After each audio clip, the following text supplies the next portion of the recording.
Hey there, 8 o'clock on your Saturday morning. Thanks so much for kicking off your weekend here with us. I'm Grace Hayba. Good afternoon. Thanks for joining us today at 4. I'm Gilbert Corsi. And I'm Grace Hayba. Placing bets on your favorite sports teams could soon be legal in Kentucky. For the very first time since being elected, Democratic Governor Andy Beshear is expected to head to Kentucky's Fancy Farm today. Just into the WDRB newsroom, LMPD is investigating a fatal hit and run in West Louisville. The Kentucky mother accused of killing her 4-year-old daughter, Serenity McKinney, is now expected to plead guilty. Those laws don't go into effect just yet. And there are still some restrictions on both of them. The chemical company responsible for this yellow cloud of smoke, which has now appeared 3 times so far this year, says it has stopped processes that might have caused these chemical leaks. Just moments ago during race 2, horse number 9, Chloe's Dream, was pulled up. It happened just behind us here on the first turn. Look at this. This massive tree slices right through a home. We begin today with the WDRB News Alert, and it's some great news. 109 days after Officer Nicholas Wilt was shot in the head during the mass shooting at Old National Bank, he's about to leave the hospital. Somebody's got to win it eventually, right? The odds aren't the best, but someone's going to be lucky. No offense, but I hope all of you lose and I win. Except the good news for you guys watching, Bryce does not have a good track record. No. Most recent times he's never gotten a single number. I'm from CINCINNATI. Has me feeling in a mood, you know? Feel like y'all ready? This is WDRB in the morn. Will it rain or snow? Bryce is torn. Please don't cry, because our show is near the end. We'll see you in a few days when we're back again. Yeah.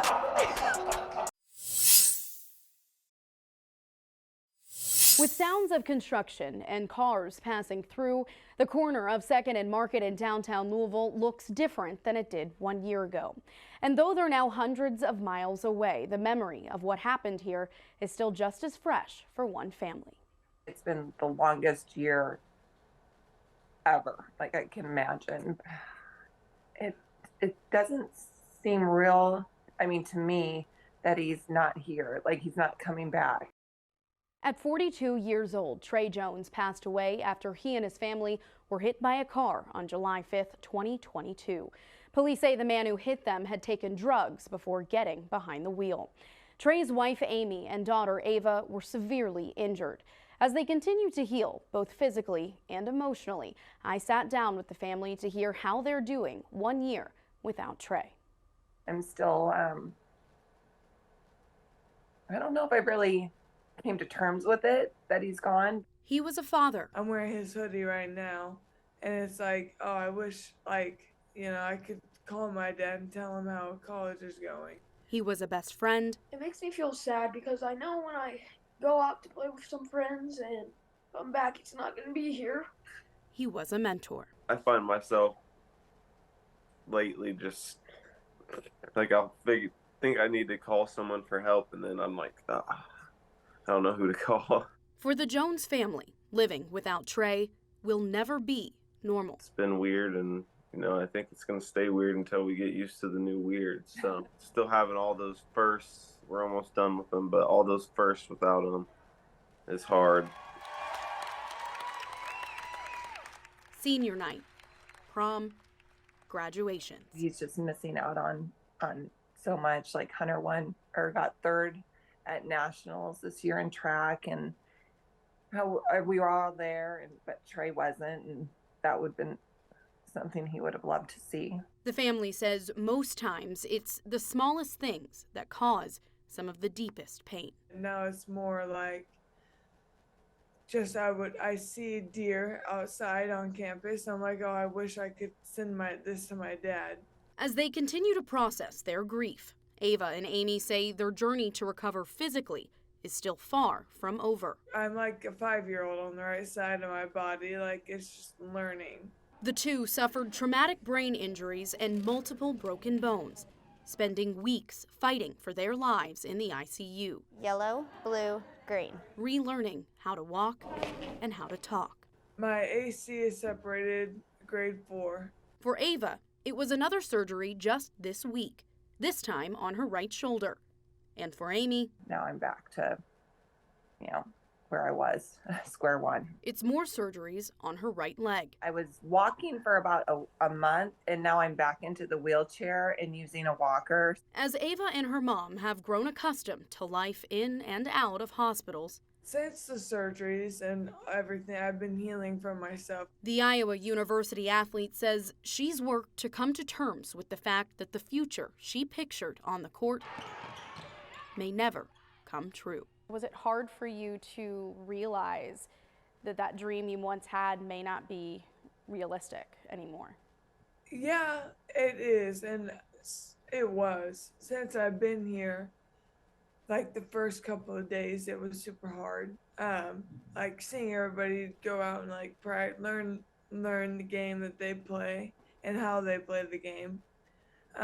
And just be sitting there watching. And The freshman relying on her new teammates and her coaches to help inspire others and to dream a new dream for herself. how awesome they are and how great they have been. It changed my mindset. Like, I don't think I'm more than basketball. And that's something I had to learn. I'm growing still. I'm learning how to live a life that isn't revolved around a basketball. We've been quiet for 9 years. 9 years it's been quiet.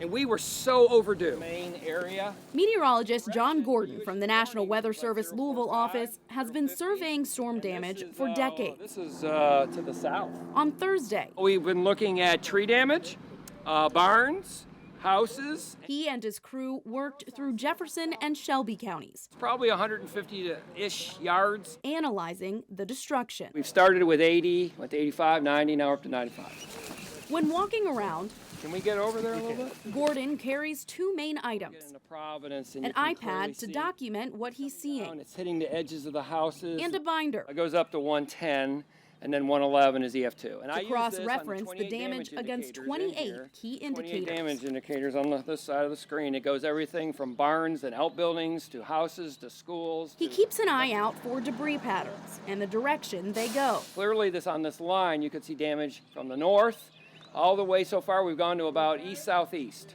Wednesday's damage, Gordon says, is typical for what are called squall line tornadoes. This is not a Mayfield tornado. Gordon says strong winds alone can cause serious damage. We found a bunch of straight line wind damage in Shelby County, including this barn right here, this pole barn that was blown out. And with multiple confirmed EF1 tornadoes on the ground, I think a little luck came into this. People took warnings. Gordon says it's a miracle nobody was hurt. 2 cars I know of that were on Bardstown Road that were hit.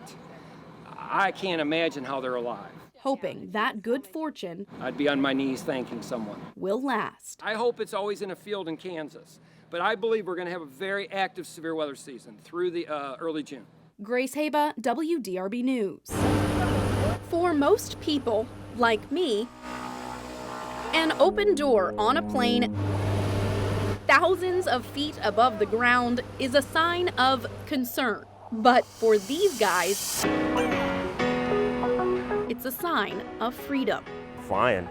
Being up in the sky, I mean, it's the best office you can have. Chris Guest is a pilot I joined the Army almost 10 years ago. who, for the last These are year, our safety exits. has toured the country with the Army Golden Knights demonstration and tandem teams.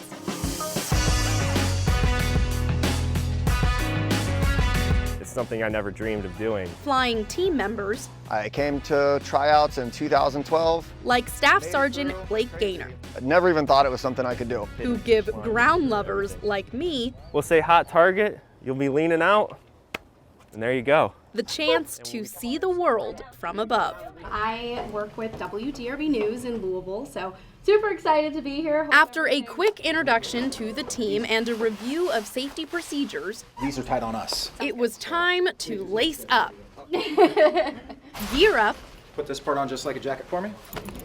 and go up. All right, have fun. As the engine roared and the blades started to spin, the tandem team walked me through how the 55-pound parachute system works. And as I took several nervous breaths, questioning what in the world I had gotten myself into, they reminded me to have fun. And then, high above Elizabethtown, it was finally time to spread my wings.